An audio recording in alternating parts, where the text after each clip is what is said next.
എന്റെ മുമ്പിലേക്ക് ഗാഥയെ വിളിക്കാൻ സിത്താരയ്ക്ക് ബുദ്ധിമുട്ടുണ്ട്. ഞാനുമായിട്ട് സംസാരിക്കുന്ന കുറച്ചു നേരം പോലും ഗാഥ മാന്യമായിട്ട് പെരുമാറില്ല എന്ന് തനിക്ക് ഉറപ്പുണ്ട്.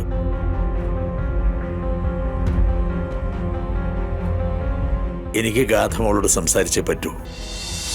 അവന്റെ മനസ്സില്ലാതാക്കുന്ന ഈ ബന്ധം തുടർന്നു പോയാല് അവനെ നമുക്ക് നഷ്ടപ്പെടുന്നെന്താ?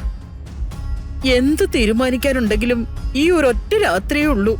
നേരം വെളുക്കുമ്പോ ഇതിനൊരു മറുപടി ഉണ്ടായിരിക്കണം. ഇനി ഞാൻ വേറൊന്നും ആലോചിക്കുന്നില്ലമ്മേ.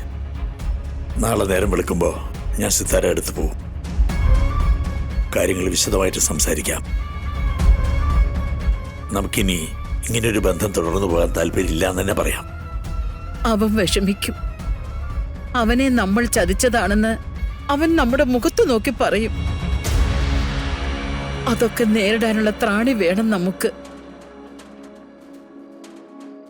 ഒക്കെ നമുക്ക് സഹിക്കാം മോനെ. നമ്മുടെ മോന്റെ നന്മയല്ലേ നമ്മൾ ആഗ്രഹിച്ചിട്ടുള്ളൂ. അമ്മ നാളെ അമ്പലത്തിൽ പൂജയ്ക്കോ മറ്റോ കൊടുക്കാനുണ്ടെങ്കിൽ കൊടുക്കണം. സിത്താരയ്ക്കും ഗാഥയ്ക്കും മുമ്പിൽ നിന്ന് സംസാരിക്കുമ്പോ എനിക്ക് മനസ്സിന് ബലം കിട്ടാനൊന്നുമല്ല. എല്ലാം കഴിയുമ്പോ അത് താങ്ങാനുള്ള ബലം അവന്റെ മനസ്സിന് കിട്ടാനാ. അതൊക്കെ ഞാൻ ചെയ്തോളാം. അവനെ സ്നേഹിക്കുന്ന നമ്മള് അവന്റെ ചുറ്റും ഇല്ലേടാ. അവൻ എന്ത് വീഴ്ച വന്നാലും നമ്മൾ അവനെ താങ്ങും. എങ്കിൽ പിന്നെ തീരുമാനം അത് തന്നെ. നാളെ നേരത്തെ പോകാം. സകല പൊട്ടിത്തെറികളും പ്രതീക്ഷിച്ചുകൊണ്ട്. ഗാഥയും നവീനും തമ്മിൽ ഇനിയൊരു ബന്ധം വേണ്ട.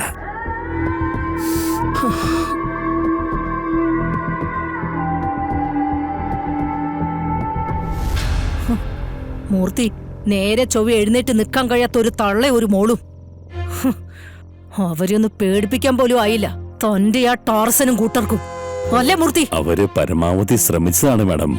പക്ഷേ അവള് മതി. അവളുടെ വീരകഥകളൊന്നും കേൾക്കാൻ എനിക്ക് താല്പര്യമില്ല.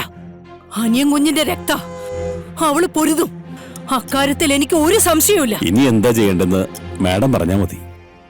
നാളെ രാത്രി വീണ്ടും അയക്കണം. കാലനെ പോലും തോൽപ്പിക്കുന്ന ഗുണ്ടകളുണ്ട് ഈ നാട്ടില്. അതിലൊരെണ്ണത്തിനെ പോലും തനിക്ക് കണ്ടു കിട്ടുന്നില്ലല്ലോ മൂർത്തി. അന്ന് അവളും അമ്മയും ഈ നാട്ടിൽ നിന്ന് മടങ്ങുമ്പോ താൻ ഏൽപ്പിച്ചവരുടെ കൺവെട്ടത്തു നിന്നാണ് അവര് രക്ഷപ്പെട്ടത്. ഇന്നിപ്പോ മറ്റൊന്ന്. ഇത്രയൊക്കെ നേടാനുള്ളതൊക്കെ നേടിയിട്ട് അവളെ പേടിച്ച് ജീവിക്കണോ ഞാൻ? അകത്ത് കിടക്കണ അനിയൻ കുഞ്ഞ അപകടകാരിയാ.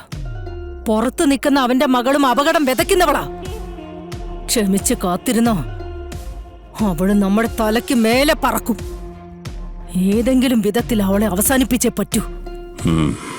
ഏറ്റവും ചുരുങ്ങിയത് ഈ നാട്ടിൽ നിന്ന് അവള് പോയേ പറ്റൂ. അതിനുള്ള മാർഗം ആലോചിക്കേ.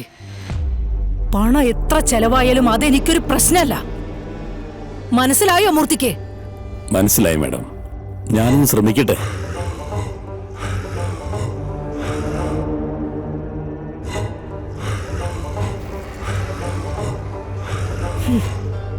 സത്യവതി ആരും തോൽപ്പിക്കില്ല. തോൽക്കാൻ എനിക്ക് മനസ്സില്ല.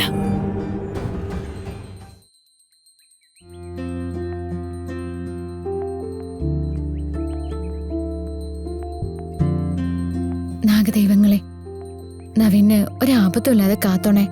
എവിടെയാണെങ്കിലും നവീൻ സുഖായിരിക്കണേ. ആയുസ്സും ആരോഗ്യവും കൊടുക്കണേ.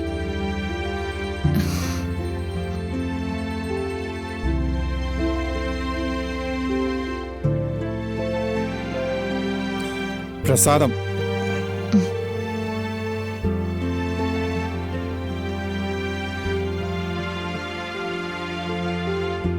നാള് വെച്ച് പൂജ നടത്തിയപ്പോ അല്പ പ്രതിസന്ധിയൊക്കെ കാണുന്നുണ്ടല്ലോ. മനഃശാന്തി കുറവ്, പരിഹാരമില്ലാത്ത പ്രശ്നങ്ങൾ വല്ലാതെ മനസ്സിനെ അലട്ടുന്നുണ്ട്. ഉണ്ട് തിരുമേനി. പ്രാർത്ഥനകളും വഴിപാടുകളും മുടക്കാതിരിക്കുക, അതേ ഉള്ളൂ മാർഗം. എപ്പോഴും പ്രാർത്ഥനയുണ്ട്, മുറ പോലെ വഴിപാടുകളും ചെയ്യുന്നുണ്ട്. എല്ലാം ശരിയാവും.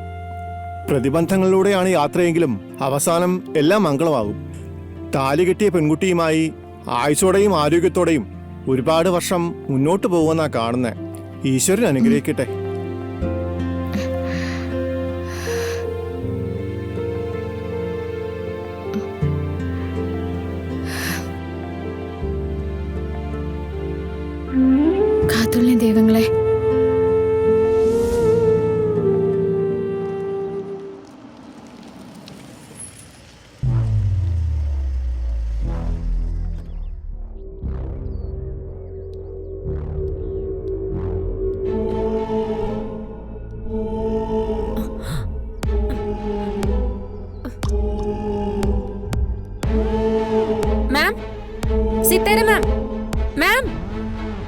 സിത്താര മാം.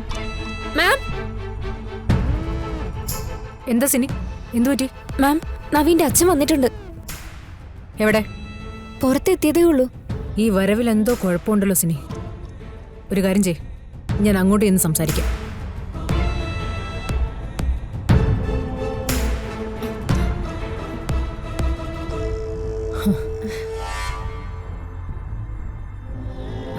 നന്ദൻ സർ, വരൂ, ഇരിക്കും.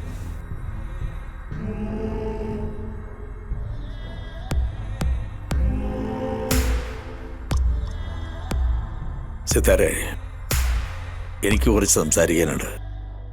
നവീന്റെയും ഗാഥയുടെയും കാര്യ. എന്താണ്? സിത്താരയോട് സംസാരിക്കുന്നതിന് മുമ്പ് എനിക്ക് ഗാഥമോളോടാ സംസാരിക്കാനുള്ളത്. വേണ്ട. അതെന്താ സിത്താര വേണ്ടെന്ന് പറയാൻ കാരണം? അവര് ഭാര്യ ഭർത്താക്കന്മാർക്കിടയിലെ ചെറിയ എന്തോ പ്രോബ്ലമാണ്. അത് നമുക്കെല്ലാവർക്കും കൂടെ പറഞ്ഞ് പരിഹരിക്കാവുന്നതേ ഉള്ളൂ. അവർക്കിടയിലെ പ്രോബ്ലം പറഞ്ഞു പരിഹരിക്കേണ്ടത് നമ്മളല്ലല്ലോ, അവർ തന്നെയല്ലേ. അതാ ഗാഥയെ കാണണമെന്ന് ഞാൻ പറഞ്ഞേ. ഗാഥയെ ഇപ്പൊ കാണണ്ട. അതെന്താ സിത്താരെ, എന്റെ മരുമോളെ കാണാൻ എനിക്ക് അവകാശമില്ലേ, അധികാരമില്ലേ? അതുകൊണ്ടൊന്നും അല്ല ഞാൻ പറഞ്ഞത്. മനസ്സിലായി. എന്റെ മുമ്പിലേക്ക് ഗാഥയെ വിളിക്കാൻ സിത്താരയ്ക്ക് ബുദ്ധിമുട്ടുണ്ട്. ഞാനുമായിട്ട് സംസാരിക്കുന്ന കുറച്ചു നേരം പോലും ഗാഥ മാന്യമായിട്ട് പെരുമാറില്ല എന്ന് തനിക്ക് ഉറപ്പുണ്ട്.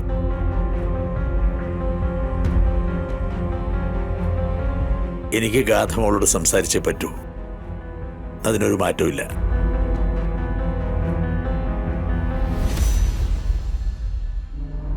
സിനി, പോയി നന്ദൻ സാറ് വന്നിട്ടുണ്ടെന്ന് പറഞ്ഞിട്ട് വിളിച്ചിട്ടോ.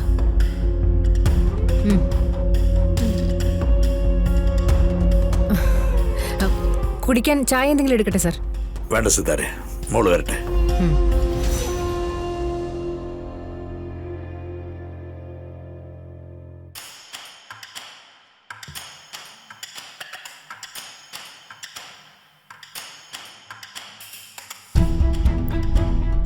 എന്താ?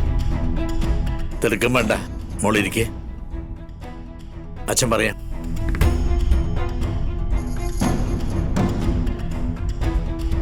അച്ഛൻ മോളെ കാണാനാ വന്നത്. നവീനും മോളും തമ്മിൽ എന്താ യഥാർത്ഥ ഇഷ്യൂ? ഭാര്യ ഭർത്താക്കന്മാര് തമ്മിൽ ചിലപ്പോ ചില പേഴ്സണൽ ഇഷ്യൂസ് ഒക്കെ ഉണ്ടാവും. അത് എല്ലാവരോടും പറഞ്ഞിരിക്കേണ്ട കാര്യമൊന്നുമില്ല.